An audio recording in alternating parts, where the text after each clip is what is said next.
Hello everyone. அன்பு இந்த வார்த்தை எத்தனை இனிமையானது, எத்தனை ஆழமானது.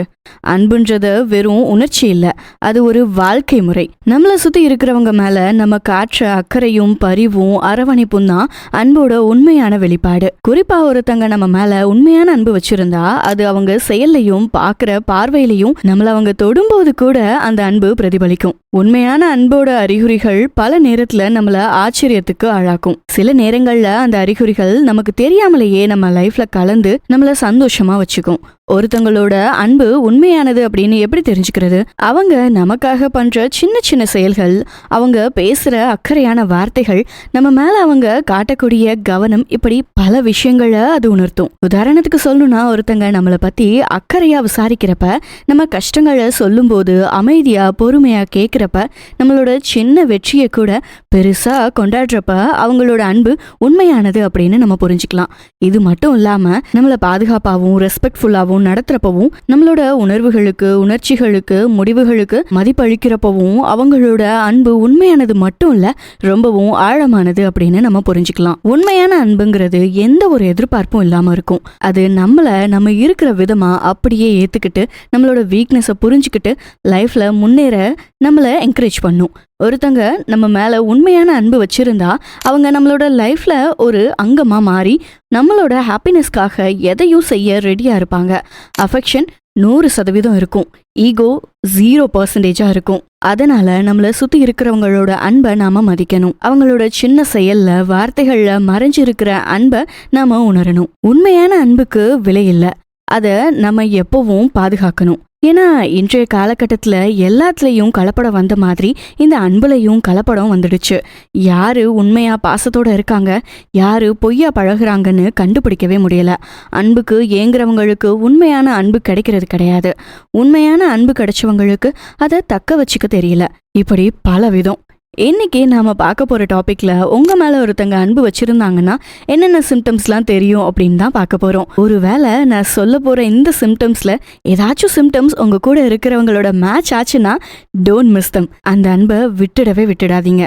வாங்க வீடியோக்குள்ள போலாம். கேர் அண்ட் அட்டென்ஷன், கவனமா கேட்கறது. உங்க மேல பாசம் வச்சிருக்கிறவங்க நீங்க பேசுறப்ப கவனமா கேட்பாங்க. உங்களோட உடல் மொழி, நீங்க பேசின தோணி, உங்க வார்த்தைகளோட அர்த்தம், இப்படி எல்லாத்தையும் கவனமா கவனிப்பாங்க. உதாரணத்துக்கு நீங்க உங்க ஆபீஸ்ல நடக்கிற பாலிடிக்ஸை பத்தி சொல்லிட்டு இருந்தீங்கன்னா அவங்க அந்த கதைகளை உங்க கண்கள்ல நேரா பார்த்து குறைகளை பேசாம முழுசா கேட்பாங்க. நீங்க சொல்லி முடிச்சதுக்கு அப்புறமா அவங்களுக்கு டவுட் எதுவும் இருந்தாலோ இல்லைனா அதுல சஜஷன்ஸ் எதுவும் இருந்தாலோ அதை ஷேர் பண்ணுவாங்க. இப்படி அவங்களோட இன்ட்ரெஸ்ட்டை அவங்க காட்டுவாங்க. அடுத்தது உங்க தேவைகளை கவனிக்கிறது. உன் தேவை நான் தீர்க்கவே வெந்நீரில் மீனாய் நீந்துவேன். இப்படி உங்க தேவைகள் என்னன்னு பார்த்து பண்ணுவாங்க. உங்க தேவைகளை புரிஞ்சுக்கிட்டு அதை நிறைவேற்றுறதுக்கு முயற்சி பண்ணுவாங்க. பிசிக்கலா வீக்காவோ இல்ல மென்டல் ப்ரெஷரோட இருக்கீங்க அப்படின்னா எந்த பிரச்சனையா இருந்தாலும் சரி அவங்க உங்களுக்கு ஆதரவா இருப்பாங்க. எக்ஸாம்பிளுக்கு உங்களுக்கு ஃபீவராக இருந்தால் உங்களுக்கு தேவையான டேப்லெட்ஸை வாங்கி கொடுக்கறது, ஹாஸ்பிட்டலுக்கு கூட்டிகிட்டு போகிறது, சமைச்சு கொடுக்கறது, இல்லைனா உங்கள் பக்கத்துலேயே உட்காந்து ஆறுதல் சொல்கிறது, இப்படி உங்கள் கூட இருந்து உங்களுக்கு தேவையான எல்லாத்தையும் பண்ணி கொடுப்பாங்க. அடுத்தது நேரத்தை ஒதுக்குறது. உங்கள் மேலே பாசமாக இருக்கிறவங்க அவங்களோட பிஸி ஸ்கெடியூல்லையும் உங்களுக்கான நேரத்தை ஒதுக்குவாங்க. உங்கள் கூட டைம் ஸ்பெண்ட் பண்ணுறது அவங்களோட ப்ரையாரிட்டியாக இருக்கும். லைக் உங்கள் கூட வெளியே போகிறது, உங்கள் கூட பேசுறது, இல்லைனா வீட்டில் உங்கள் கூட டைம் ஸ்பெண்ட் பண்ணுறது, இது போன்ற செயல்களை அவங்கக்கிட்ட நீங்கள் பார்க்க முடியும். எக்ஸாம்பிளுக்கு அவங்க வேலை முடிச்சு வீட்டுக்கு வந்ததுக்கு அப்புறமா மொபைல், டிவின்னு எலக்ட்ரானிக் கேஜெட்ஸில் மூழ்கி கிடக்காம இன்னைக்கு நாள் உங்களுக்கு எப்படி போச்சுன்னு கேட்டு அவங்களும் அவங்க டே எப்படி போச்சுன்னு ஷேர் பண்ணுவாங்க. 2 பேரும் சேர்ந்து டின்னர் ப்ரிப்பேர் பண்ணலாம் அப்படின்னு சொல்லுவாங்க. இல்லைனா வீக்கெண்டில் உங்கள் கூட டைம் ஸ்பெண்ட் பண்ண டின்னர் டேட், மூவி டேட்டுக்கு பிளான் பண்ணுவாங்க. அடுத்து நீங்க பார்க்க வேண்டிய இம்பார்ட்டன்ட் குவாலிட்டி இது, ரெஸ்பெக்ட் அண்ட் வேல்யூஸ். கருத்துக்களை கேட்கறது. உங்களோட கருத்துகளுக்கும் எண்ணங்களுக்கும் மதிப்பு கொடுப்பாங்க. உங்களோட நம்பிக்கைகளா இருக்கட்டும், விருப்பங்களா இருக்கட்டும், உங்க கனவுகளா இருக்கட்டும், அதுக்கு மதிப்பு கொடுப்பாங்க. எக்ஸாம்பிளுக்கு நீங்க ஒரு முக்கியமான முடிவு எடுக்கிறப்ப அதை நிராகரிக்காம உங்களோட கருத்துக்களை கவனமா கேட்டு உங்களுக்கு சரியா அட்வைஸ் கொடுப்பாங்க. உங்களோட முடிவுகளை பத்தி கமெண்ட் பண்ணாம உங்களுக்கு சப்போர்ட்டா இருப்பாங்க. அடுத்தது தனிப்பட்ட எண்ணங்களை மதிக்கிறது. உங்க பர்சனல் பவுண்டரிஸை ரெஸ்பெக்ட் பண்ணுவாங்க. உங்களோட பர்சனல் ஸ்பேஸ்ல நீங்க அனுமதிக்காம அவங்க வரவே மாட்டாங்க. அதுபோல உங்க பர்சனல் லைஃப்ல தலையிடவும் மாட்டாங்க. உங்களோட ஃப்ரீடமை ரெஸ்பெக்ட் பண்ணுவாங்க. ஒரு விஷயத்துக்கு நோ சொல்லிட்டா அதை அவங்களோட சந்தோஷத்துக்காக பண்ண சொல்லி வற்புறுத்த மாட்டாங்க. உதாரணத்துக்கு நீங்க தனியா இருக்க விரும்புறீங்க அப்படின்னா அவங்க உங்களை தொந்தரவு பண்ண மாட்டாங்க. உங்க தனிப்பட்ட பர்சனல் இன்ஃபர்மேஷனை மற்றவங்க கிட்ட ஷேர் பண்ண மாட்டாங்க. அடுத்து மரியாதையோட பேசுறது. உங்களை எந்த சூழல்லையும் மரியாதையா நடத்துவாங்க. ஈவன் அவங்களோட கோவத்திலையும் உங்களை அவமதிக்க மாட்டாங்க. உங்களுக்கான ரெஸ்பெக்ட்ஸை எல்லா சிச்சுவேஷன்லையும் கொடுப்பாங்க.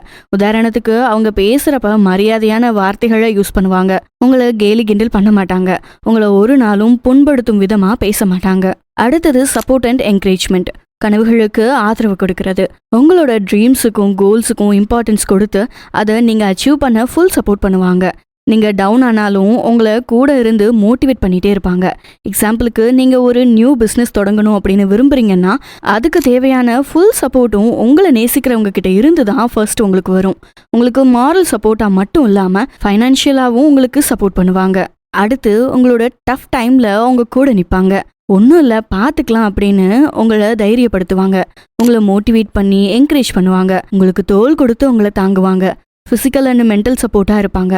உதாரணத்துக்கு நீங்கள் ஒரு தோல்வியை சந்திக்கும் போது அவங்க உங்களுக்கு ஆதரவாக இருப்பாங்க.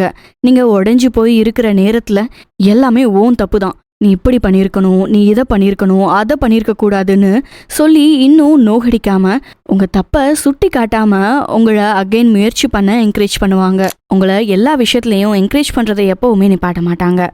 உங்கள் செல்ஃப் கான்ஃபிடென்ஸை பூஸ்ட் பண்ணுவாங்க. எக்ஸாம்பிளுக்கு நீங்கள் ஒரு நியூ ஸ்கில்ஸை கற்றுக்கணும் அப்படின்னு விருப்பப்பட்டா அதை விரும்புறது மட்டும் இல்லாமல் அதை கற்றுக்க ட்ரை பண்ணும்போது உங்களை என்கரேஜ் பண்ணுவாங்க. உங்களோட ப்ராக்ரஸை கவனித்து பாராட்டுவாங்க. Sense of security. பாதுகாக்கிறது. உங்களுக்கு ஆபத்து வரப்ப பாதுகாப்பாக பார்த்துப்பாங்க. உடல் ரீதியாவோ இல்லைனா மன ரீதியாவோ உங்களுக்கு கஷ்டம் வராமல் பார்த்துப்பாங்க. எக்ஸாம்பிளுக்கு நீங்கள் லேட் நைட் ஒர்க் முடிஞ்சு தனியாக போகணும் அப்படின்னு இருந்தால் உங்களை நேசிக்கிறவங்க அதை அனுமதிக்க மாட்டாங்க. அவங்களே உங்களை பத்திரமா கூட்டிட்டு வந்து விடுவாங்க. இல்லைனா உங்களை யாராச்சும் தொந்தரவு பண்ணாங்கன்னா அப்போது உங்களுக்கு சப்போர்ட்டிவாக வந்து நிற்பாங்க. அடுத்தது கவனிச்சுக்கிறது. உங்களை நல்லா பார்த்துப்பாங்க. உங்களோட ஃபிசிக்கல் அண்ட் மென்டல் ஹெல்த்தில் அக்கறை காட்டுவாங்க. அதாவது ஒருவேளை உங்களுக்கு உடம்பு சரியில்லாமல் போச்சு அப்படின்னா உங்களை ஹாஸ்பிட்டலுக்கு கூட்டிகிட்டு போய் டேப்லெட்ஸ் வாங்கி கொடுத்து சாப்பாடு சமைச்சு கொடுத்து பத்திரமா பார்த்துப்பாங்க. இல்லைனா ஒருவேளை உங்களுக்கு மாரல் சப்போர்ட் மட்டும் போதும் அப்படின்னா தென் கூட இருந்து உங்களுக்கு ஆறுதல் சொல்லிட்டு இருப்பாங்க. உங்களை தனியாகவே விட மாட்டாங்க. பாதுகாப்பான சூழலை உருவாக்குறது. உங்களை பாதுகாப்பாக ஃபீல் பண்ண வைப்பாங்க. நீங்கள் அவங்க கூட இருக்கிறப்ப சேஃபாக ஃபீல் பண்ணுவீங்க, கம்ஃபர்ட்டாகவும் ஃபீல் பண்ணுவீங்க, நிம்மதியாக இருப்பீங்க. எக்ஸாம்பிளுக்கு நீங்கள் அவங்க கூட இருக்கிறப்ப அவங்க கிட்ட நீங்கள் என்ன பர்சனலாக ஷேர் பண்ணாலும் அது அவங்கள தாண்டி வெளியில் போகாது. உங்களோட சீக்ரெட்ஸை பக்காவாக ஹைட் பண்ணி வச்சுப்பாங்க. Forgiveness and compromise. மன்னிக்கிறது. நீங்கள் தப்பு பண்ணும்போது அதை மன்னிச்சுடுவாங்க. உங்கள் மேலே கோபம் இருந்தாலும் அதை வெளிக்காட்ட மாட்டாங்க. ஏன்னா அவங்களோட கோபத்தை விட நீங்கள் அவங்களுக்கு ரொம்ப முக்கியம். எக்ஸாம்பிளுக்கு நீங்கள் தப்பு பண்ணால் அதை அவங்க பெருசுப்படுத்தாமல் உங்களை மன்னிச்சு விட்டுடுவாங்க. உங்கள் மேலே கோபம் இருந்தாலும் கொஞ்ச நேரத்தில் நார்மல் ஆகிட்டு அப்புறம் பேசிடுவாங்க. விட்டு கொடுக்கறது. ஒரு சண்டை இல்லைனா கருத்து வேறுபாடு வர்றப்ப அதை சரி பண்ணிட்டு உங்ககிட்ட சமரசம் பண்ணுவாங்க. அவங்களோட ஈகோ வருத்தங்களை உங்ககிட்ட காட்ட மாட்டாங்க. விட்டு கொடுத்து போவாங்க.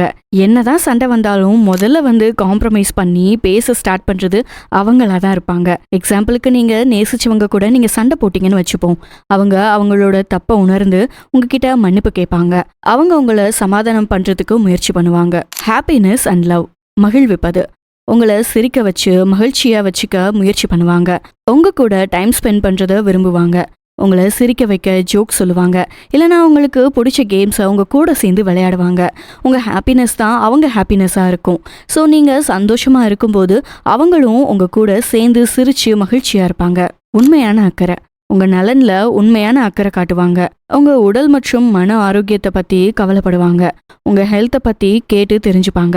உங்களுக்கு ஏதாவது மென்டல் ப்ரெஷர் இருந்தால் அதை குறைக்க பார்ப்பாங்க. அவங்க உங்களை சந்தோஷமாக வச்சிருக்கணும் அப்படிங்கிறதுக்காக எதை வேணா செய்கிறதுக்கு ரெடியாக இருப்பாங்க. ஏற்றுக்கிறது. How you are, what you are, இதை பற்றி அவங்களுக்கு கவலையே இருக்காது. நீங்கள் எப்படிப்பட்டவங்களா இருந்தாலும் சரி, யாராக இருந்தாலும் சரி, உங்களை உங்களாவே ஏத்துப்பாங்க. அவங்களுக்காக உங்களை சேஞ்ச் பண்ண ட்ரை பண்ண சொல்ல மாட்டாங்க. உங்ககிட்ட இருக்கிற குறைகளை அவங்க என்னைக்குமே மிகைப்படுத்தவே மாட்டாங்க. நீங்க அதை அட்ரஸ் பண்ணணும் அப்படின்னு நினைச்சாலும் உங்களை அவங்க காம்ப்ரமைஸ் பண்ணிடுவாங்க. அந்த குறை கூட அழகா இருக்கு அப்படின்னு சொல்லுவாங்க. நீங்க தான் பெஸ்ட்னு உங்களையே ஃபீல் பண்ண வச்சிடுவாங்க. அதாவது அந்த அளவுக்கு உங்களை அவங்க ஊக்குவிப்பாங்க. உங்களை மாத்த முயற்சி பண்ண மாட்டாங்க. ஒருவேளை அந்த மாற்றம் உங்களை அடுத்த நிலைக்கு கொண்டு போகும்னா அதை கண்டிப்பா பண்ண வைப்பாங்க. உங்களுக்கு அதை புரியவும் வைப்பாங்க. உதாரணத்துக்கு அவங்க உங்களோட அப்பியரன்ஸ், பழக்க வழக்கம் இல்லைனா தனிப்பட்ட குணாதிசயங்களை விமர்சிக்க மாட்டாங்க. அவங்க உங்களை நீங்களாவே இருக்கிறதுக்கு விரும்புவாங்க. ஸோ எந்த ரிலேஷன்ஷிப்பாக இருந்தாலும் அது ஹெல்த்தியானதா இருக்கிறதும் டாக்ஸிக்கானதா மாறுறதுக்கும் நூலளவு தான் வித்தியாசம் இருக்கு. நான் இந்த வீடியோவில் சொன்ன எல்லா பாயிண்ட்ஸ்லையும் அந்த கேர், அஃபெக்ஷன் அண்ட் ப்ரொடெக்ஷன் கொஞ்சம் அதிகமாக ஆச்சுன்னா அது ஆப்போசிட்ல இருக்கிறவங்களுக்கு கஷ்டத்தை தான் கொடுக்கும். அது மட்டும் இல்லாமல் உங்களை ஒருத்தர் அவ்வளோ லவ் பண்ணணும், இப்படியெல்லாம் எனக்காக பண்ணணும் அப்படின்னு யோசிச்சுட்டு இருந்தீங்கன்னா நீங்களும் அதே அளவுக்கு அன்பு கொடுக்கறதுக்கு ரெடியா இருங்க. அன்பு எதையும் எதிர்பார்க்காதுதான், பட் அன்பு எதிர்பார்க்கும். நீங்க ரிசீவ் மட்டுமே பண்ணிட்டு இருக்கணும் அப்படின்னு நினைக்காம அன்பை கொடுக்கிற சைட்ல இருக்கிறதுக்கும் கொஞ்சம் பழகிக்கணும். அன்பை விதைச்சிங்கன்னா அன்பு தான் எல்லாத்துக்கும் அடிப்படையா இருக்கும். எல்லா மத கடவுள்களும் வழிபடுறது அன்பை மட்டும்தான். அன்பே சிவம். ஒருத்தருக்கொருத்தர் அன்பாருங்க. உங்களை நேசிக்கிறது போல மற்றவங்களையும் நேசிங்க.